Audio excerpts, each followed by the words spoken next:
Hi hello good evening అందరికీ. మనం ప్రతి ఇంట్లో చిన్నపిల్లలు ఉన్న ఇంట్లో చూస్తామంటే బట్టలు ఎట్లా అంటే అట్లా చిందరవందరగా ఉంటాయి. అలా కాకుండా మనం నీట్గా మెయింటైన్ చేయాలి అంటే ఫస్ట్ పిల్లల డ్రెస్సెస్ అనేది ఏదైనా ఎప్పుడైనా అకేషన్ వచ్చినప్పుడు వేసుకునే డ్రెస్సెస్ మడత పెట్టేసి సపరేట్గా పెట్టేయాలి. నెక్స్ట్ మనం డైలీగా యూస్ చేసే ఉంటాయి కదా, అవి ఏం చేయాలంటే అవి కూడా పక్కన మడత పెట్టేసి ఏ ప్యాంట్కి ఆ డ్రెస్ ఉంటుంది కదా అది ఒకటే చోట పెట్టేసి నీట్గా సర్దేయాలి. నెక్స్ట్ ఇన్నర్స్ కూడా మనం ఏం చేయాలంటే ఒక సపరేట్ కవర్ అనేది మెయింటైన్ చేసి దాంట్లో పెట్టేయాలి. పిల్లలు కూడా తీసుకోవడానికి కూడా ఈజీగా ఉంటుంది. నెక్స్ట్ కర్చీప్స్ అవి కూడా ఉంటాయి కదా, కర్చీప్స్ లేకుంటే నాప్కిన్స్ వాళ్ళు యూజ్ చేసే ఉంటాయి కదా, అవి కూడా సపరేట్గా ఒక చోట పెట్టేయాలి. మనం ఏదైనా కానీ ఒక దాని డ్రెస్ది ఇంకొక డ్రాన్కి ఎక్కడంటే అక్కడ పెట్టేసాం అనుకో వాళ్ళు కూడా ఎత్తుకోవడానికి టైం పడుతుంది.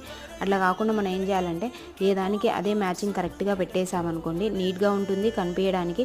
నెక్స్ట్ పిల్లలు వచ్చే లోపల మనం కబోర్డ్లో నుంచి డ్రెస్ బయటికి తీసి పెట్టేసాం అనుకోండి, వాళ్ళు వేసేసుకుంటారు. మనం కబోర్డ్